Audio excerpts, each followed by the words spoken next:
안녕하세요. 안녕하세요. 지극히 사적인 책 읽기의 똑서입니다. 똑소 남편입니다. 네, 오늘은 새로운 책으로 갖고 왔어요. 네. 나는 오늘도 경제적 자유를 꿈꾼다. 청울님의 책이에요. 이 책 선정은 똑서 남편님이 하셨죠? 네, 제가 했습니다. 네, 이 책 선정하게 된 이유를 말씀해 주세요. 이 책은 단순히 재테크 서적은 아니고요. 우리가 했던 마음 공부의 내용이 스며 있는 책입니다. 우리 삶을 돌아볼 수 있고 방향을 설정할 수 있는 그런 여태까지 저희가 했던 마음 공부의 이런 연장선에 있는 책인 것 같아서 선정했습니다. 네, 또 우리가 살다 보면 반드시 또 필요한 게 돈이기도 합니다. 돈에 대한 생각도 바꾸고 그에 따른 삶의 태도도 한번 바꿔볼 수 있는 좋은 책인 것 같습니다. 똑서 남편님이 이 책을 선정하게 되었는데요. 저자 소개 부탁드릴게요. 네, 이 책을 쓰신 청울님은 본명은 유대열님이었어요. 저는 사실 청울님으로만 알고 있었거든요. 네. 왜냐면 이분을 처음 접한 게 블로그를 통해서, 이분의 블로그를 통해서였습니다. 그러다가 이제 이분이 책까지 쓰신 걸 알게 되었고, 이분을 소개해 보겠습니다. 우선 이분은 삼성에서 13년간 근무를 하셨습니다. 그러다가 마흔을 앞두고 나를 위한 삶, 나에 의한 삶을 살고자 퇴사를 결심하시고 감행을 하셨습니다. 그 뒤로 부동산 투자자로서의 삶을 결심하고 단 3년 만에 월세 1,000만 원의 아주 견고한 수익 기반을 만들었습니다. 와, 신화적이네요. 그래서 결국 경제적 자유인이 되는데 성공을 하셨습니다. 더 중요한 투자와 자기 경영을 어떻게 해야 하는지에 대한 방법, 아주 본질적인 방법이겠죠. 이 부분이 더 중요한 것 같아요. 그래서 어떻게 자기 경영을 하고 어떤 마인드가 중요한지를 우리에게 일깨워주고 있습니다. 그래서 이분은 그런 취지로 닭꿈스쿨이라는 어른들의 학교를 열었습니다. 그래서 내가 주인이 되는 삶, 경제적 자유로 향하는 길을 우리들에게 안내해주고 계십니다. 네, 이 책은 단순히 재테크 책이 아니라요. 이 세상을 어떻게 살아야 하는지, 나를 어떻게 관리해야 되는지 자기 경영 측면에서 알아두면 좋은 책이에요. 네, 그러면 이 책을 어떻게 읽어야 되는지 간단하게 소개해 주시겠어요? 이 책은 우선 목차가 4부분으로 나눠져 있습니다. 그런데 이 목차대로 따라 읽어도 좋지만 자기가 이렇게 소제목들을 보고 마음이 끌리는 대로 읽어도 무방한 책 같습니다. 네. 그래서 저도 이 책을 처음부터 끝까지 다 읽긴 했지만 필요에 따라서 순서 없이 그때그때 나에게 도움이 되겠다라는 생각이 드는 부분을 읽고 있습니다. 네, 그럼 저희가 오늘 할 부분은 어딘가요? 저희가 할 부분은 저는 우선 파트 2, 부를 지배하는 승자의 조건, 경제적 자유를 거머쥐는 관점의 힘, 이 부분을 나누고 싶습니다. 네, 그러면 파트 2 리뷰 시작하겠습니다. 왜 돈을 공부해야 하는가? 왜 돈을 공부해야 되는지 여기서 한번 단적인 예를 들어 드릴게요. 2015년 전에 청울림 님이 서울에 있는 27평 아파트를 샀대요. 그때 2년 만에 전셋값이 무려 8천만 원이 오른 거예요. 이때 그런 시절이 있었어요. 진짜 갑자기 8천, 9천 올라서 전세 사시는 분들이 갑자기 큰 돈이 필요해서 대출받고 그랬던 시절이 있었어요. 이때 청울림 님이 그 세입자에게 이런 말을 하셨대요. 그냥 이 아파트 사라고. 그랬더니 그 30대 중반의 젊은 임차인이 울 것 같은 목소리로 6천만 원만 올려서 재계약해달라고 하면서 지금은 버블이다. 그리고 투기다. 라고 하면서 자기는 집 살 생각이 없다고 똑부러지게 말을 했대요. 그러면 이거는 누구의 잘못일까요? 청울림 님이 보기엔 앞으로 2, 3년은 더 오를 가능성이 있었대요. 그 아파트가요. 자기 딴에는 그 세입자에게 기회를 준 거죠. 누구의 잘못이냐면요. 그 세입자의 잘못이라고 합니다. 이 사회 구조의 문제가 아니라요. 그 개인의 잘못이라고 합니다. 어차피 우리는 이 사회에 살고 있어요. 자본주의 사회에. 근데 빠듯한 봉급으로 전세금을 올려주고 대출 이자도 내고 무슨 돈이 남아서 저축을 할 수 있겠어요. 그는 단순히 평범한 직장일 뿐인데요. 그런데 왜 그가 잘못한 걸까요? 바로 돈 버는 눈이 없어서 그렇다고 합니다. 이 자본주의를 살아가면서 돈 버는 눈이 없다는 건 치명적이래요. 자, 저희의 경험담을 알려드리겠습니다. 저희 똑서 부부의 경험도 이와 똑같습니다. 신혼 때 저희도 17평 아파트, 소형 아파트에 살았어요. 그때 전세금하고 매매가랑 3천 정도밖에 차이가 안 났죠. 2천? 2천도 안 났나? 그 정도 난 것 같습니다. 네, 2, 3천밖에 안 났어요. 그때 똑서 남편님이 하신 말씀을 해주시죠. 제가 집을 사자라고 했더니 똑서 남편님이 뭐라고 했죠? 방금 말씀하신 그 30대 여자분하고 똑같은 말씀. 30대 남자분이었습니다. 여자분이었는데요. 30대 중반 젊은 임차인.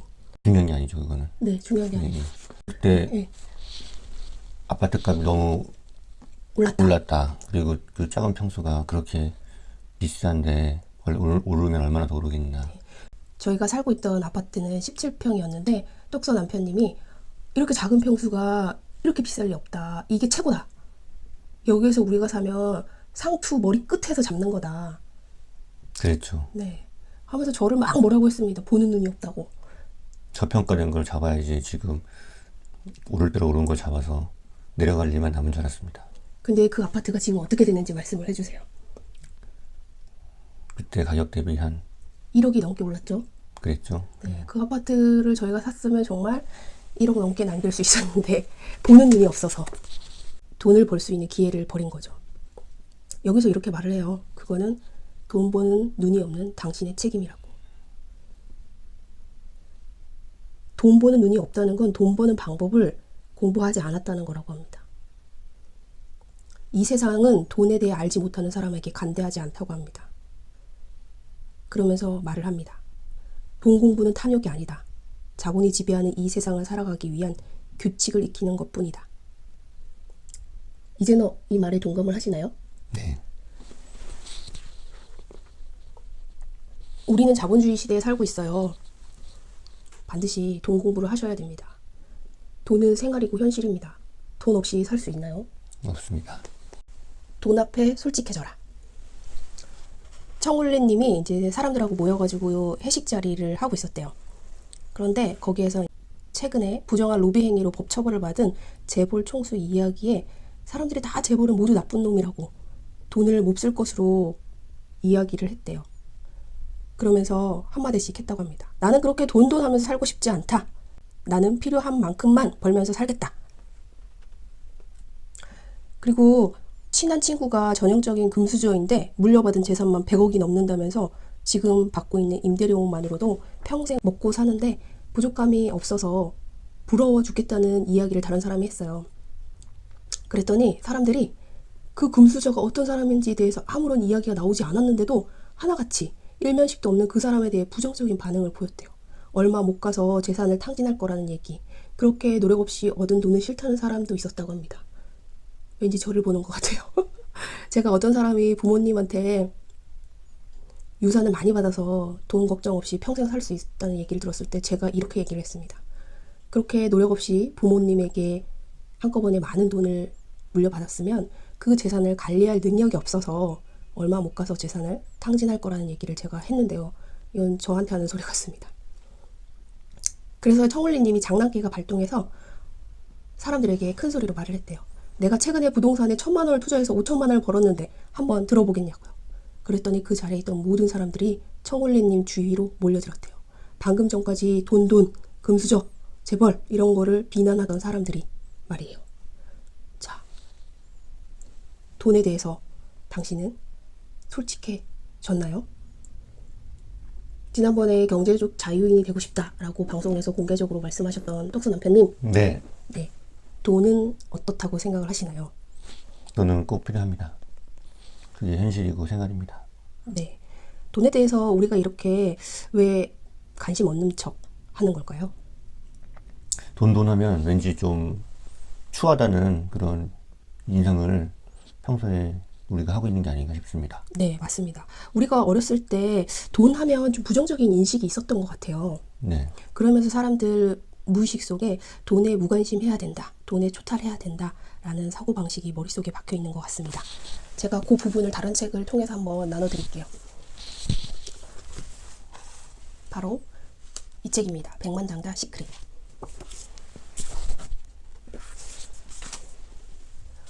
이 부분이 나오는데요. 어린 시절 어떤 말을 듣고 자랐는가? 우리가 인식하지 못하지만 우리의 무의식엔 이런 어린 시절에 들었던 말, 경험들이 고스란히 남아있거든요. 그 무의식을 한번 잘 살펴보시면 분명히 당신 안에 이런 기억들이 있을 겁니다. 한번 제가 불러볼게요. 돈은 모든 악의 근원이다. 부자들은 탐욕스럽다. 부자들은 죄인이다. 더러운 부자놈들. 부자들은 독실한 신앙인이 아니다. 돈으로 행복을 살 수 없다. 돈이면 다 돼. 부자는 점점 부자가 되고 가난뱅이는 점점 더 가난해진다. 우리 같은 사람한테는 그런 게 어울리지 않아. 모두 부자가 될 수 없어. 아무리 많아도 부족해. 우리는 그럴 여유가 없어. 자, 분명히 당신의 무의식 속에 남아있는 것들이 있을 겁니다. 이걸 먼저 청산을 해야 됩니다. 단적인 예로 천주교에 다니는 똑수 남편님, 네. 성경에 이런 말씀이 있죠. 부자가 천국에 가는 것은 낙타가 바늘구멍을 통과하는 것만큼이나 어렵다. 네. 이 말을 어렸을 때부터 듣고 자랐죠? 네, 그렇죠. 그러면 부자에 대해 부정적인 생각이 있을 거예요. 그렇네요. 네, 여기에서 제가 다시 해석을 해드리겠습니다. 저희가 마음 공부를 하고 있잖아요. 이때 부자는 탐욕, 욕심이 많은 사람입니다. 우리가 마음은 집착 덩어리라고 말을 했어요. 마음은 어떤 것에 집착을 많이 합니다. 집착이 많아질수록 탐욕과 욕심이 많이 생기죠. 네. 이때의 부자는 바로 집착이 많은 상태를 말합니다. 마음을 비워야 합니다. 그래야 천국에 가는 거라고 합니다. 이때 부자는 단순히 재물을 말하는 것이 아니에요. 마음이 텅 비워지지 않은 상태, 집착의 덩어리, 애고가 굉장히 많은 상태를 말합니다. 마음이 가난한 사람은 행복합니까? 그때의 마음은 텅 비워진 상태, 깨끗이 정화된 상태를 말합니다. 네. 마음이 가난하다라는 말은 마음이 집착이 없다. 지금 애고의 덩어리가 없다. 이런 뜻입니다. 알겠습니다. 성경을 우리가 번역하면서 약간 오역된 부분이 있어요. 그래서 잘 해석하시면 좋을 것 같습니다. 이처럼 우리 마음을 다시 한번 돌아보면서 돈에 솔직해져야 합니다.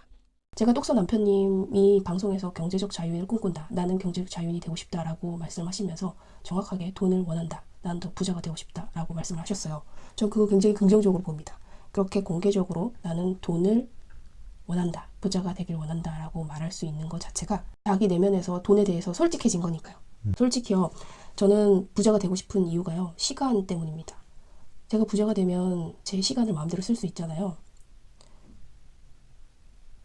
그래서 돈이 중요합니다. 내 시간을 내 마음대로 쓸 수 있으니까요. 저도 이 자본주의 사회에서 돈은 굉장히 중요하다고 생각합니다. 저자는 이렇게 얘기를 해요. 안전지대에서 스스로 탈출하라. 우리 마음 공부할 때도 안전지대 탈출하라는 얘기 많이 그렇죠. 나왔죠. 항구도 나왔고요. 네. 13년간 잘 다니던 직장을 나왔대요. 이분은 삼성 계열사에 다니고 있었어요. 13년 동안. 잘 나가는 좋은 회사를 다니고 있었던 거죠. 안정적인 회사였겠죠. 네. 그럼에도 불구하고 이분은 그 안전지대를 나왔습니다.